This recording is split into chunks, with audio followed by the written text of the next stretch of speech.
بسم اللہ الرحمن الرحیم۔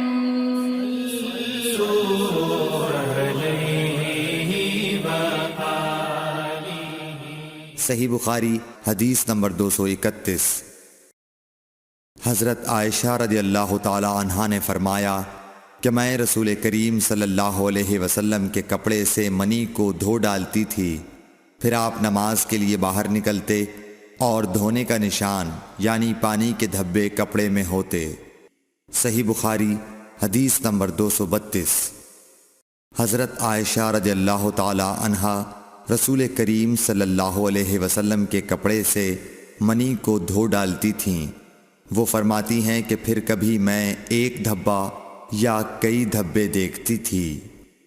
صحیح بخاری حدیث نمبر 233۔ کچھ لوگ اوقل یا اورینا قبیلوں کے مدینے میں آئے اور بیمار ہو گئے۔ رسول اللہ صلی اللہ علیہ وسلم نے انہیں لقاح میں جانے کا حکم دیا اور فرمایا کہ وہاں اونٹوں کا دودھ اور پیشاب پئیں۔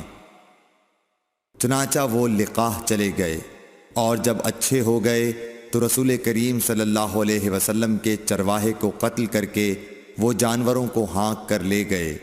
الصبح رسول کریم صلی اللہ علیہ وسلم کے پاس اس واقعے کی خبر آئی تو آپ نے ان کے پیچھے آدمی دوڑائے۔ دن چڑھے وہ حضور صلی اللہ علیہ وسلم کی خدمت میں پکڑ کر لائے گئے۔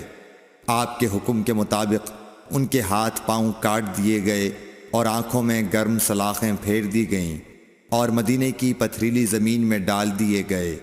پیاس کی شدت سے وہ پانی مانگتے تھے مگر انہیں پانی نہیں دیا جاتا تھا۔ ابو قلابہ نے ان کے جرم کی سنگینی ظاہر کرتے ہوئے کہا کہ ان لوگوں نے چوری کی اور چرواہوں کو قتل کیا اور آخر ایمان سے پھر گئے اور اللہ اور اس کے رسول سے جنگ کی۔ صحیح بخاری حدیث نمبر 234۔ رسول اللہ صلی اللہ علیہ وسلم مسجد کی تعمیر سے پہلے نماز بکریوں کے باڑے میں پڑھ لیا کرتے تھے۔ صحیح بخاری حدیث نمبر 235۔ رسول کریم صلی اللہ علیہ وسلم سے چوہے کے بارے میں پوچھا گیا جو گھی میں گر گیا تھا۔ فرمایا اس کو نکال دو اور اس کے آس پاس کے گھی کو نکال پھینکو اور اپنا باقی گھی استعمال کرو۔ صحیح بخاری حدیث نمبر 236۔ رسول کریم صلی اللہ علیہ وسلم سے چوہے کے بارے میں دریافت کیا گیا جو گھی میں گر گیا تھا۔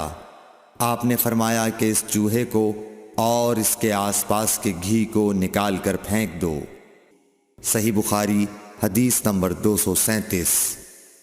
رسول اللہ صلی اللہ علیہ وسلم نے فرمایا ہر زخم جو اللہ کی راہ میں مسلمان کو لگے وہ قیامت کے دن اسی حالت میں ہوگا جس طرح وہ لگا تھا۔ اس میں سے خون بہتا ہوگا جس کا رنگ تو خون سا ہوگا اور خوشبو مشک کی سی ہوگی۔ صحیح بخاری حدیث نمبر 238۔ رسول کریم صلی اللہ علیہ وسلم نے فرمایا کہ ہم لوگ دنیا میں پچھلے زمانے میں آئے ہیں مگر آخرت میں سب سے آگے ہیں۔ صحیح بخاری حدیث نمبر 239۔ رسول اللہ صلی اللہ علیہ وسلم نے فرمایا کہ تم میں سے کوئی ٹھہرے ہوئے پانی میں جو جاری نہ ہو پیشاب نہ کرے پھر اسی میں غسل کرنے لگے، یعنی یہ ادب اور نظافت کے خلاف ہے کہ اسی پانی میں پیشاب کرنا اور پھر اسی سے غسل کرنا۔ صحیح بخاری حدیث نمبر 240۔ ایک دفعہ رسول کریم صلی اللہ علیہ وسلم کعبہ شریف میں سجدے میں تھے۔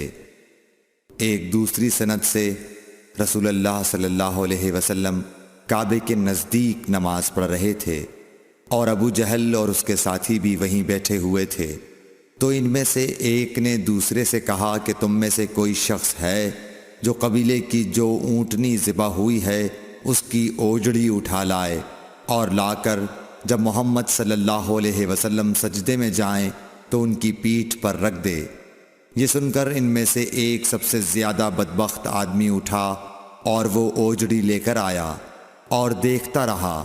جب آپ نے سجدہ کیا تو اس نے اس اوجڑی کو آپ کے دونوں کندھوں کے درمیان رکھ دیا۔ عبداللہ بن مسعود کہتے ہیں میں یہ سب کچھ دیکھ رہا تھا مگر کچھ نہ کر سکتا تھا، کاش اس وقت مجھے روکنے کی طاقت ہوتی۔ عبداللہ کہتے ہیں کہ وہ ہنسنے لگے اور ہنسی کے مارے لوٹ پوٹ ہونے لگے، اور رسول اللہ صلی اللہ علیہ وسلم سجدے میں تھے، بوجھ کی وجہ سے اپنا سر نہیں اٹھا سکتے تھے، یہاں تک کہ حضرت فاطمہ رضی اللہ تعالی عنہا آئیں اور وہ بوجھ آپ کی پیٹھ پر سے اتار کر پھینکا۔ تب آپ نے سر اٹھایا، پھر 3 بار فرمایا یا اللہ تو قریش کو پکڑ لے۔ یہ بات ان کافروں پر بہت بھاری ہوئی کہ آپ نے انہیں بد دعا دی۔ عبداللہ کہتے ہیں کہ وہ سمجھتے تھے کہ اس شہر مکے میں جو دعا کی جائے وہ ضرور قبول ہوتی ہے۔ پھر آپ نے ان میں سے ہر ایک کا جدا جدا نام لیا کہ اے اللہ ان ظالموں کو ضرور ہلاک کر دے۔ ابو جہل، عتبہ بن ربیعہ، شیبہ بن ربیعہ، ولید بن عتبہ، امیہ بن خلف اور عقبہ ابن ابی معیط کو۔ 7ویں آدمی کا نام بھی لیا مگر مجھے یاد نہیں رہا۔ اس ذات کی قسم جس کے قبضے میں میری جان ہے کہ جن لوگوں کے بد دعا کرتے وقت آپ نے نام لیے تھے میں نے ان کی لاشوں کو بدر کے کنویں میں پڑا ہوا دیکھا۔